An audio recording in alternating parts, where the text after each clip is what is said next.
गुरुजी, देव म्हणजे काय? तुमच्या मते याची व्याख्या काय? खूप जणांच्या मनामध्ये असलेला आणि खरंच विचार केला जाणारा प्रश्न आहे, देव म्हणजे काय? आपल्या समज डोक्यामध्ये असं आहे की विशिष्ट आकार म्हणजे देव आहे. म्हणजे उदाहरण सांगायचं तर गणपती म्हटल्यामुळे त्याला सोंड आहे, 2 कान आहेत.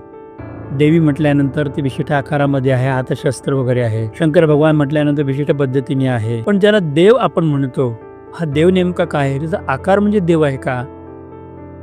तर मुद्दा असा आहे की आकार म्हणजे देव नाही, तर देव शब्दाचा अर्थ संस्कृतमधला आणि शास्त्रात सांगितलेला देव म्हणजे प्रकाश, ज्याच्यामुळे जीवनातला अंधकार दूर होतो आणि ज्याच्यामुळे आपल्याला दैनंदिन जीवनातली वाटचाल करण्यासाठी योग्य तो लाईट आपल्याला मिळतो, त्याला देव म्हणतात.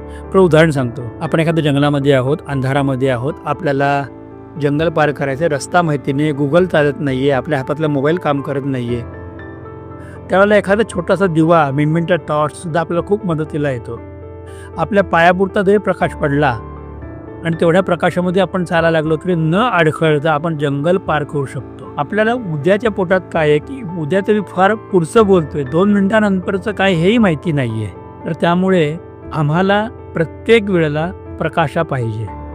आणि याचं सगळ्यात मोठं वैज्ञानिक उदाहरण म्हणजे असं की ही जी काही सृष्टी आहे, निसर्ग आहे, की ज्याला आम्ही देव मानतो, कोणी निसर्ग म्हणत असेल, या सगळ्यांनी आम्हाला जे दिसतं, हे दिसणारं दृश्य प्रकाशामुळेच दिसतं. मग जर बाहेरचा प्रकाश आम्हाला दृश्य दाखवतो, तर आतला प्रकाश आम्हाला जीवन दाखवतो. तो दिवेस्पृ सर्वदुर्ग व्यासो, म्हणजे जो प्रकाश देतो, आम्हाला पुढं जाण्याचा मार्ग दाखवतो, त्याला आम्ही देव म्हणतो.